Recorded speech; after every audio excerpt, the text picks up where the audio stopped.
This is Amber Allen, and this is my video analysis and report on the interregional migrants of China for our geography class at Georgia Gwinnett.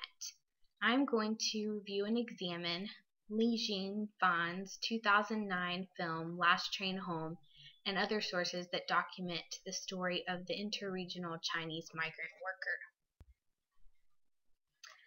The film starts off with a bird's eye view of crowds of people waiting for train tickets from the city where they're working back to the countryside home for the holidays.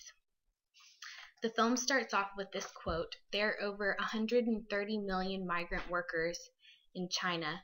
They go home only once a year during the Chinese New Year. This is the world's largest migration." The film is by Li Jingfan, a Chinese-Canadian filmmaker. The film follows the Chong family and their day-to-day struggles as they deal with parents being separate in the city where they work and the children being raised in the countryside by their grandmother where they can study. In the film, the phone calls home and conversations between the parents and children center mainly on the children's grades and their parents' high expectations for their children's studies. The Chong family's 18-year-old daughter feels disconnected from her parents and begins to resent their absence from her life. Consequently, she rebels and goes to look for work in the city, even though her parents plead for her to go back to her studies so that she can have a better life than theirs. So what kind of jobs did the Chong family go to look for in the city? The types of jobs available are mainly production of goods for export to Western nations like the U.S. And some of the goods they're producing are clothing and sports equipment as well as toys, as you can imagine. And this picture here is an example of working conditions in the factories in the city. This is an example of the living conditions of one of these migrant workers who is working in a factory in the city. The factories that produce these goods, like the clothing and the sports equipment that are shipped back to the United States, they have their own dormitories and cafeterias. The film documents the poor living conditions in these places. For example, a factory worker interviewed in the film comments on the world financial crisis in 2008, stating, "When the factories close, workers fall into despair. We have no unemployment insurance, no welfare, nothing."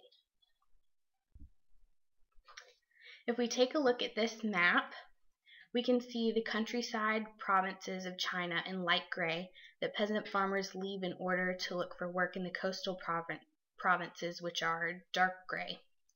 In the film, the Chong family travel from their home village in the Sichuan province, outlined in blue, to look for work in the Guangdong province, which I've outlined in red. Part of the difficulty that the family faces throughout the video is finding train tickets from the city back to the countryside for the holiday, because so many people from these darker regions where all the factories are trying to make it back into the countryside for the holiday. The train system can hardly support all the travelers. So what are the other sources saying? Both American and Chinese journalists confirm that this is the world's largest migration. I looked at articles from Time magazine and the New York Times, and they portray the Chinese government as viewing migrant workers from the countryside as the engine of China and an inexhaustible supply of cheap labor. They also state these workers keep the Chinese economy running and growing, even though they do not share in the profits made from their labor. Chinese journalists confirm the reality of the extreme pressure being put on the transportation system of China. They also support film's message about damage to family relationships and report that migrant workers' emotional health is suffering. For example, according to People's Daily, a Chinese Communist Party newspaper offering selective news and comment on national and international relations, a 2012 survey shows that families of migrant workers have the lowest sense of happiness, lower than families of agricultural laborers, and lower even than urban unemployed and workless families. Although the grandmother in the family gets very little screen time in the film, I think that she manages to provide the most meaningful statement in the film in regards to structural forces behind Chinese interregional migration when she speaks of her own experience. She states that life was tough back then. At that time, we wanted to leave the countryside, but the country needed farm labor. School children like me were asked to stay on the farm. We were called to support the agriculture. And this is a great example of government policy influencing migration. So this film is a great example of the structural forces and push and pull factors of migration that we examined in exercise 2. And if we consider the world on a local level, we can see the emotional hardship for families, some economic gain, and a lot of risk for these families in the film.